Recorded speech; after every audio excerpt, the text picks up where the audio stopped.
नमस्ते students. काल आपण Compton effect म्हणजे काय बघितलं, हे इक्वेशन ऑब्टेन केलं. ओके, कॉम्प्टन इफेक्टचं चेंज इन वेवलेंथ म्हणजे किती अमाऊंटनं त्या फोटॉनची वेवलेंथ चेंज झाली आफ्टर स्कॅटरिंग, ते किती आहे 2h/m0c sin स्क्वेअर 5/2. हे इक्वेशन लक्षात ठेवा. तर 2h/m0c हे सगळं कॉन्स्टंट आहे. व्हेरिएबल काय फक्त फाय, म्हणजे जसं फाय अँगल चेंज होईल तसं त्याची वेवलेंथ चेंज होईल, ह्याच्यावरून सांगता येतं आपल्याला. ठीक आहे, जसं अँगल चेंज होईल फाय कशामधला अँगल आहे, स्कॅटरिंग फोटॉन आणि इन्सिडेंट फोटॉन याच्यामधला फाय अँगल आहे. ओके, सो कितीनं वेवलेंथ चेंज होईल किंवा कितीनं फ्रिक्वेन्सी चेंज होईल हे कशावरती डिपेंड आहे, अँगल फाय. ठीक आहे, हे आपण व्यवस्थित बैठलेलं आहे. का आज आपण बघणार आहोत डी ब्रॉग्ली वेव्ज म्हणजे काय. तर आपल्याला माहिती आहे की लाईटचं नेचर कसं आहे, हे वेव्ह नेचर आहे.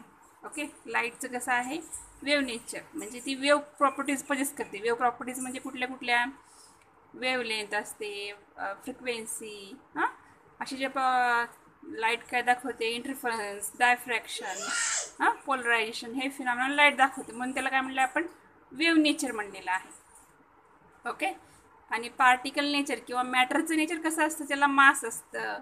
ओके, त्याला चार्ज असतो किंवा त्याला वेट असतं, असं जे असतं ते काय म्हणतात, मॅटर. मॅटर म्हणजे कुठलाही मॅटर, हे पेन हा देखील एक मॅटर आहे, ज्याला मास आहे. ठीक आहे, तर इथं डी ब्रॉग्लीनं काय स्टडी केलं होतं की जे मॅटर असतात, लाईट तर ऑलरेडी वेव्ह नेचर आहेच. ठीक आहे, लाईटचं नेचर कसं आहे, वेव्ह. तर लाईट काही वेळेस वेव्ह नेचर, तिचं वेव्ह नेचर आहे, पण काही वेळेस ती पार्टिकलसारखं देखील बिहेव करते. म्हणजे मॅटर जे जे प्रॉपर्टीज आहेत ते पण काही वेळेस ही लाईट दाखवत असते. म्हणजे लाईट मॅटरसारखी पण बिहेव होते आणि वेव्हसारखी पण. ठीक आहे, काय म्हटलं मी, लाईट्समध्ये काय असतात, फोटॉन हे काय करतात, काही वेळेस लाईटचं नेचर आणि काही वेळेस नाही, लाईट त्याचा वेव्ह नेचर पण आहे आणि पार्टिकल नेचर पण आहे. ओके, फोटॉनला. ठीक आहे, तसंच डी ब्रॉग्लीनं काय स्टडी केलं की जे मॅटर असतात किंवा जे पार्टिकल असतात, तेही मॅटर कसे, जे की मोशनमध्ये आहे. कसे, मुव्हिंग ऑब्जेक्ट्स. कसे ऑब्जेक्ट्स, मुव्हिंग ऑब्जेक्ट, जे कॉन्स्टंट एकाच ठिकाणी स्थिर, हे आता हे एकाच ठिकाणी स्थिर असे नाही, जे मोशनमध्ये आहेत. Okay, moving objects have wave as well as particle. Moving ऑब्जेक्टला कशा प्रॉपर्टीज आहेत, wave as well as particle. आता ऑब्जेक्ट म्हणले की त्याच्या प्रॉपर्टीज ह्या मॅटर, हे पार्टिकल प्रॉपर्टीज ह्या आल्याच, पण हे जेव्हा मोशनमध्ये असतो, ओके, पार्टिकल, त्यावेळेस तो कुठल्या प्रॉपर्टीज पोजेस करतो, लक्षात ठेवा, वेव्ह प्रॉपर्टीज पोजेस करतो. ठीक आहे, तर इथं कशाबद्दल स्टडी करतोय आपण, पार्टिकल विषयी. ओके, मग लुईस डी ब्रॉग्ली इन 1924 मध्ये काय एक्सप्लेन केलं, ड्युअल नेचर ऑफ मॅटर. म्हणजे मॅटर कुठलं नेचर पजेस करतं, so matter possesses wave as well as particle property. दोन्हीही जे आहेत, wave as well as particle properties, हे मॅटर पजेस करतं. म्हणून ह्याला काय म्हणलं, ड्युअल म्हणजे दोन. लक्षात ठेवा, ड्युअल म्हणजे काय, दोन नेचर्स. कुठले, वेव्ह आणि पार्टिकल, असे दोन्ही नेचर कोण पजेस करते इथं, मॅटर. ओके, हा कन्सेप्ट लक्षात ठेवा. तर ह्याच्याबद्दल ह्या लुईस डी ब्रॉग्लीला नोबेल प्राईज पण मिळालेला आहे. ओके, खूप महत्त्वाचं हायपोथिसिस आहे हे क्वांटम मेकॅनिक्समधलं. क्वांटम मेकॅनिक्स म्हटलं की डी ब्रॉग्ली हायपोथिसिस किंवा डी ब्रॉग्ली वेव्ज हे तुम्हाला माहितीच पाहिजे. त्याच्याशिवाय क्वांटम मेकॅनिक्स हा एक महत्त्वाचा पार्ट आहे. डी ब्रॉग्ली हायपोथिसिस किंवा डी ब्रॉग्ली जे आहे, काय प्रपोज केलेलं आहे, ड्युअल नेचर ऑफ मॅटर असं देखील म्हणलं जातं त्याला. ड्युअल नेचर ऑफ मॅटर म्हणजेच मॅटर काय पजेस करतं, wave as well as particle properties. ठीक आहे, पण कसलं मॅटर, जे की मोशनमध्ये आहे.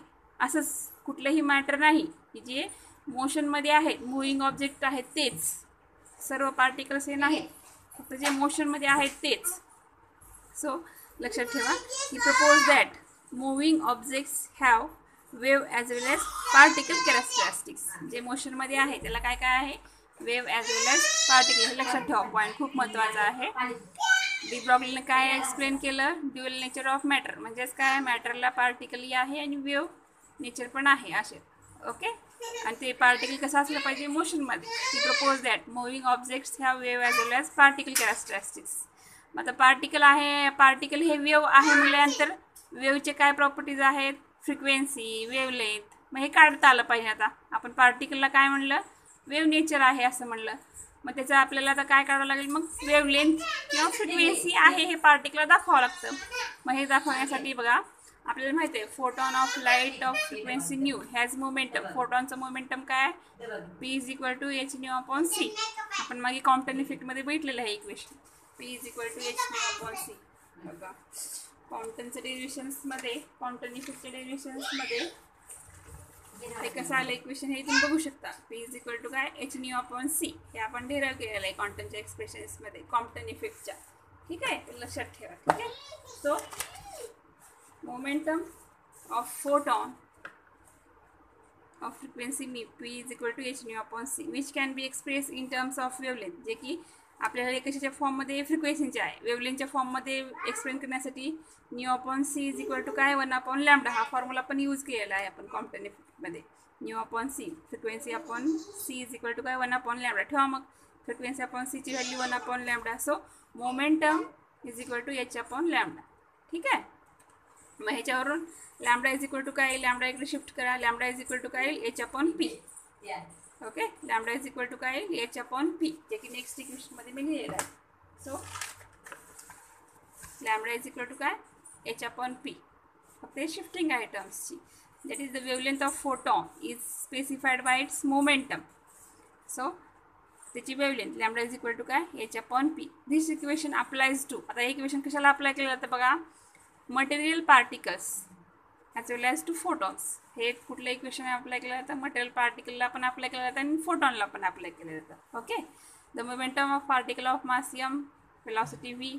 मटेरियल पार्टिकलचं समजा एखाद्या मास एम आहे, त्याची व्हेलॉसिटी व्ही आहे, तेव्हा मोमेंटम इज इक्वल टू हा स्टँडर्ड फॉर्म्युलाच आहे. मोमेंटम इज इक्वल टू काय असतं, product of mass into velocity. 11वी 12वीला तुम्ही शिकलेलं, momentum is equal to mass into velocity, याचा प्रोडक्टच आहे. And its de Broglie wavelength. Then p is equal to m into v आहे, हे इक्वेशनमध्ये ठेवा value. So lambda is equal to काय आलं, मग एच अपॉन एम ई. मग ह्याच इक्वेशनला काय म्हणले, डी ब्रॉगली वेव इक्वेशन. हे याच्यावरून आपल्याला काय करता येतं आहे, काय सांगितलं होतं, matter possesses wave as well as particle. मग मॅटरचं जे आहे वेव नेचर कसं काढायचं, मॅटरचं काहीतरी मास असेल, त्याची काहीतरी व्हेलॉसिटी असेल, कारण आपण मूव्हिंग ऑब्जेक्ट्सच वेव्ह नेचर पजेस करतो म्हणलं होतं, बरोबर आहे की नाही. मग त्याची काहीतरी व्हेलॉसिटी असेल, बरोबर आहे काय, मास असेल, काहीतरी व्हेलॉसिटी असेल. एच तर काय, प्लँक्स कॉन्स्टंट, त्याची व्हॅल्यू फिक्स आहे. मग याच्यावरून आपल्याला wavelength associated with a particle, एखाद्या पार्टिकलची वेवलेंथ किती आहे हे ह्या फॉर्म्युल्यावरून काढू शकतो. ठीक आहे. ह्याच्यावरून काय सांगता येते आपल्याला, तर मॅटरची वेवलेंथ किंवा एखाद्या ऑब्जेक्टची वेवलेंथ ही काढता येते. ठीक आहे. मग ह्यालाच म्हणलं दिस इक्वेशन म्हणजे de Broglie wave equation, where m is a relativistic mass greater the particle momentum. म्हणजे पी मोमेंटम जास्तीत जास्त असलं की काय होते, मग greater the particle's momentum short its wavelength. लहान त्याची काय असेल, वेवलेंथ असेल. मोमेंटम जितकं जास्तीत जास्त व्हेलॉसिटी असेल तितकं लहान त्याचं काय असते, वेवलेंथ. ठीक आहे. सो इथं रिलेटिव्हिस्टिक मास घ्यायचा, एम इज इक्वल टू काय फॉर्म्युला आहे, m not under square root 1 minus v square upon c square. V म्हणजे काय, व्हेलॉसिटी ऑफ पार्टिकल. सी म्हणजे काय, velocity of light. M not म्हणजे रेस्ट मास. ओके. अशा प्रकारे एमची व्हॅल्यू इथं ह्या इक्वेशनमध्ये पुटअप करून आपल्याला हे वेवलेंथ असोसिएटेड पार्टिकल काढता येते. Lambda is equal to h upon m into v. So equation 2 हे जे इक्वेशन आहे लॅम्बडा इज इक्वल, हे एक्सपेरिमेंटली व्हेरीफाईड इक्वेशन आहे, डी ब्रॉगलीचं इक्वेशन. ठीक आहे. Equation 2 has been verified by experiments involving the diffraction of fast electron by crystal. Electron जे असतात ते पार्टिकल असतात, ते डायफ्रॅक्ट होतात कशामध्ये, क्रिस्टलमध्ये. म्हणजे इलेक्ट्रॉन हे पार्टिकल आहेत, तर कुठला फिनॉमिना दाखवले, वेवचा. डायफ्रॅक्शन हा कशाचा प्रॉपर्टी आहे, वेवची. इलेक्ट्रॉन ही काय, पार्टिकल आहे, बरोबर आहे की नाही. इलेक्ट्रॉन हा काय, पार्टिकल आहे, त्याला काहीतरी मास आहे, त्याला चार्ज आहे, बरोबर आहे, म्हणून तो पार्टिकल आहे. मग पार्टिकल हा काय दाखवला, तर डायफ्रॅक्शन दाखवला फिनॉमिना, म्हणजे वेवचा प्रॉपर्टी दाखवली. म्हणजेच particle behaves as a wave. याच्यावरून हे एक्सपेरिमेंटली व्हेरीफाईड हायपोथेसिस आहे. हे डी ब्रॉगलीची आहे हायपोथेसिस, एक्सपेरिमेंटली व्हेरीफाईड हायपोथेसिस आहे. म्हणून याच्यासाठी त्याला नोबेल प्राइज देखील मिळालेला आहे. ठीक आहे, तर अशा प्रकारे आपण वेवलेंथ असोसिएटेड विथ पार्टिकल किंवा मॅटर ह्या इक्वेशन आपण काढू शकतो. ठीक आहे, खूप महत्त्वाचं हायपोथेसिस आहे किंवा हे डी ब्रॉग्ली वेव्हज खूप महत्त्वाचं एक्सप्रेशन आहे. शॉर्ट नोट एक्झाममध्ये विचारलं जातं किंवा हा फॉर्म्युलावरती प्रॉब्लेम हमखास. हे क्वांटम मेकॅनिक्स म्हणलं की तुम्हाला डी ब्रॉग्ली हायपोथेसिस कोणी विचारतं आणि ह्या फॉर्म्युला मग तुम्ही पार्टिकलची वेवलेंथ कशी काढणार असं विचारतात. मग ते lambda is equal to h/p ह्या फॉर्म्युल्यावरून पार्टिकलची वेवलेंथ काढता येतं असं तुम्हाला सांगता आलं पाहिजे. ठीक आहे, अशा प्रकारे खूप महत्त्वाचे एक्सप्रेशन्स आहे डी ब्रॉग्ली वेव्हज. ओके, राहील लक्षात. तर matter possesses dual nature, that is particle as well as wave. तेही कुठलं मॅटर जे मूव्हिंग मोशनमध्ये असेल तेच. ठीक आहे, मग आता हे आपण सांगितलं की पार्टिकलला काय असतं, वेव्ह नेचर असतं. मग वेव्ह नेचर आहे त्या अर्थी त्याचे काहीतरी वेव्ह फंक्शन असेलच, बरोबर आहे का. वेव्ह फंक्शन त्याचा उपयोग काय, तर त्याचं मोशन डिस्क्राईब करण्यासाठी वेव्ह फंक्शन वापरलं जातं. ठीक आहे, मग आपण आता काही वेव्हच्या ह्या जे वेव्ह फंक्शन आहे ते कसं असलं पाहिजे, त्याची व्हॅल्यू कशी असली पाहिजे, म्हणजे परफेक्ट वेव्ह डिफाईन कशी होईल कुठली मॅटरची, ह्याच्यासाठी एक फंक्शन वापरलेलं आहे. त्याला म्हणलेलं आहे wave function. The wave nature किंवा wave nature of particle explain by wave function psi. ते आपण पुढे बघणार आहोत नेक्स्ट. आता वेव्ह फंक्शन म्हणजे काय.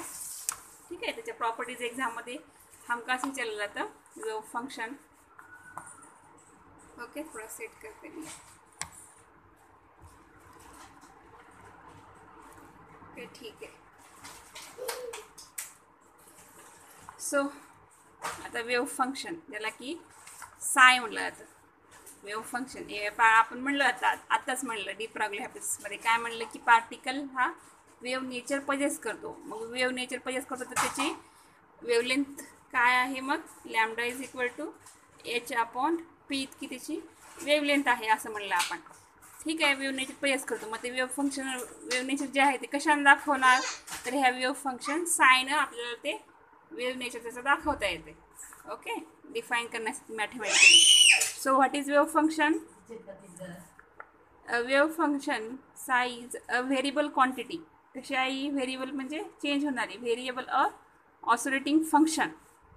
लक्षात ठेवा, वेव्ह फंक्शन म्हणजे काय, त्याची definition a variable quantity or oscillating function. What is wave, a variable quantity or oscillating function characterize by de Broglie waves.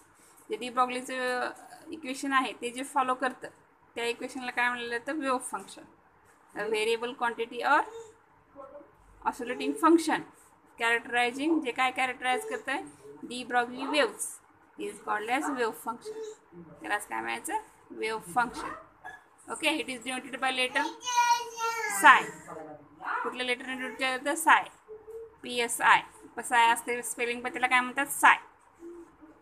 Okay, it is denoted bye wave function denote करतात सायनं. आता ह्याचे काही properties आहेत, ते wave function कसं असलं पाहिजे, standard wave function. Okay, तर याच्या प्रॉपर्टीज आहेत त्या खूप महत्त्वाच्या आहेत, ते आपल्याला माहितीच पाहिजेत. ओके, काय प्रॉपर्टीज आहेत मग त्या. It is always associated with the moving particle और बॉडी. आपण फर्स्टच म्हणलं होतं की हे कशाला अप्लिकेबल आहे, मुव्हिंग ऑब्जेक्टलाच आहे. म्हणून it is always associated with the moving particle और body. It will vanish when particle stops. पार्टिकलचं मोशन जर स्टॉप झालं तर वेव्ह फंक्शन हे व्हॅनिश होतं.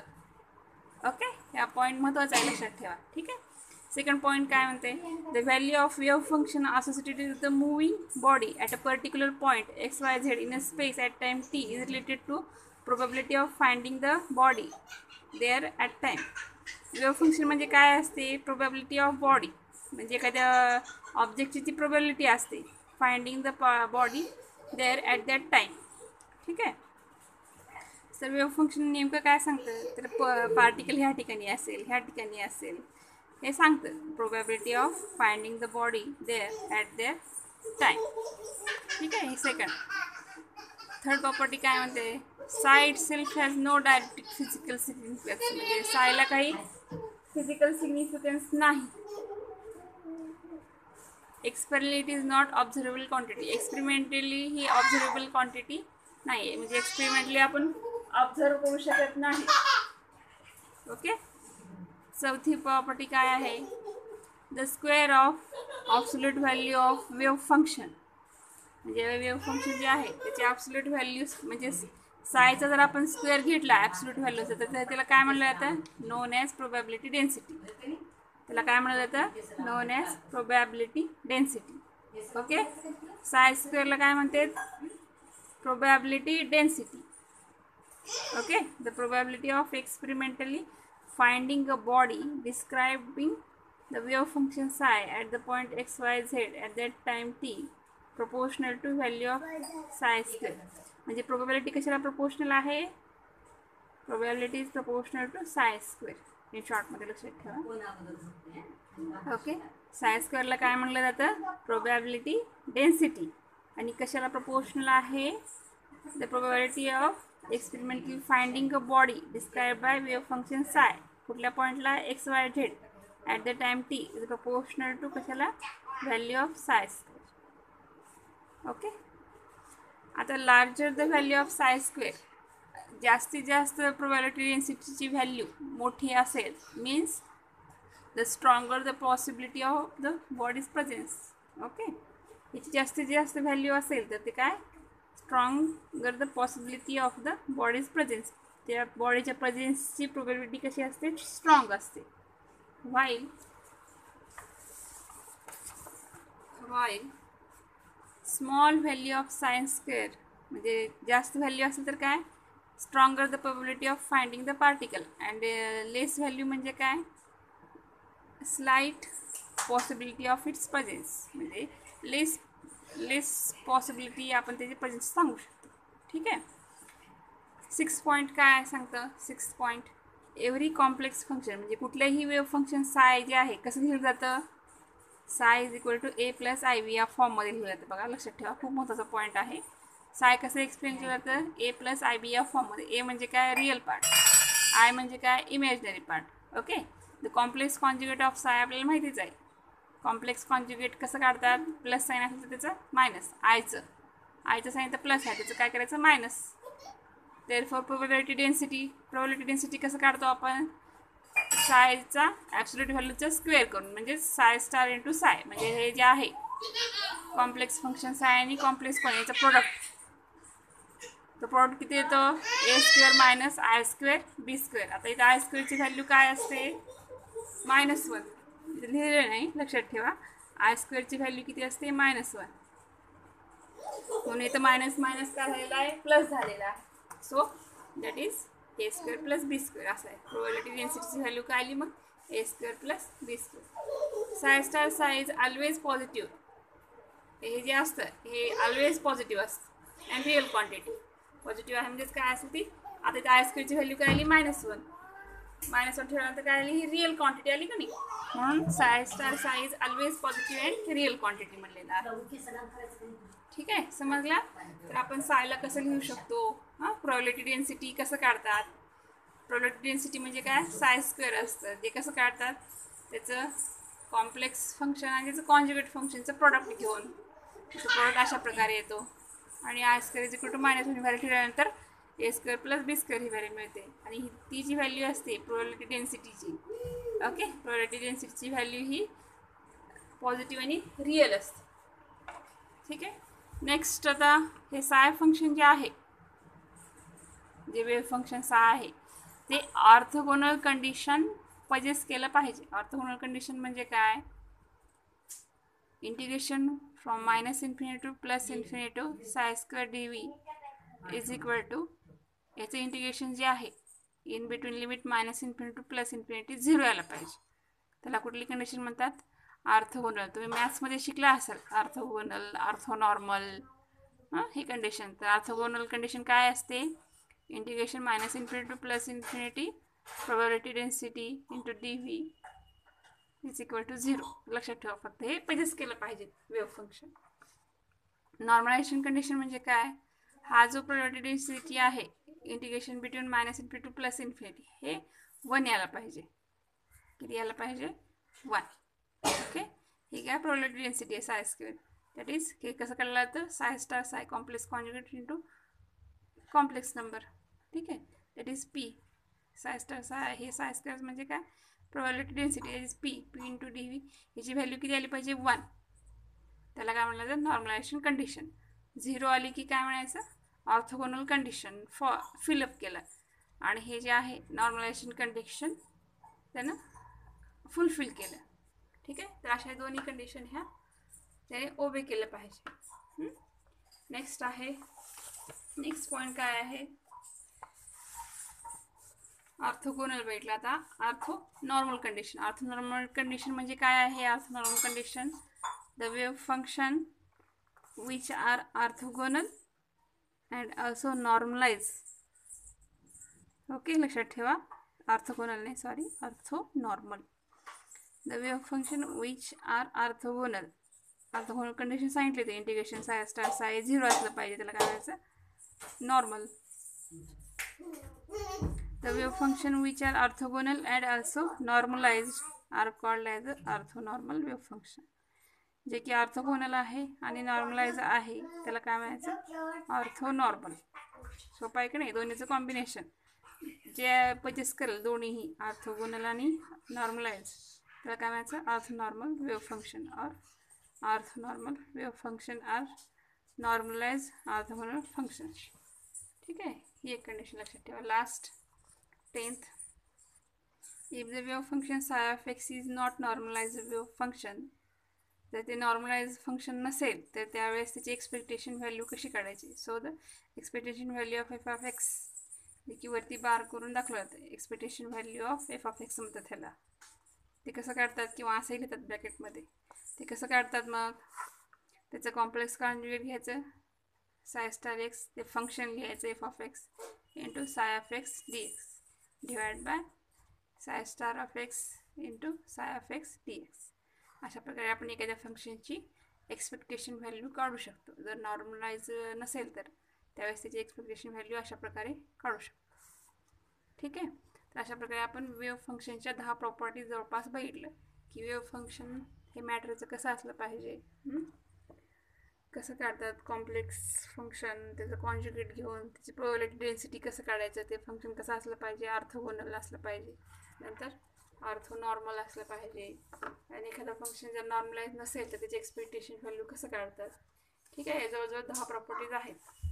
एक्झाममध्ये what is wave function and write their properties असा क्वेश्चन येऊ शकतो, किंवा सरळ सरळ write a short note on wave function असा एक क्वेश्चन विचारला जातो. ठीक आहे. तर या सगळ्या प्रॉपर्टीज घेऊन काढा वहीमध्ये, लक्षात ठेवा. ओके. तर कसं एक्सप्रेस केलं जातं वेव्ह फंक्शन, कॉम्प्लेक्स नंबरच्या फॉर्ममध्ये हे केलं जातं. मग त्याचं प्रोबॅबिलिटी डेन्सिटी कशी काढायची, ऑर्थोगोनल कंडिशन म्हणजे काय, इंटिग्रेशन 0, नॉर्मल कंडिशन म्हणजे काय, इंटिग्रेशन 1. ठीक आहे.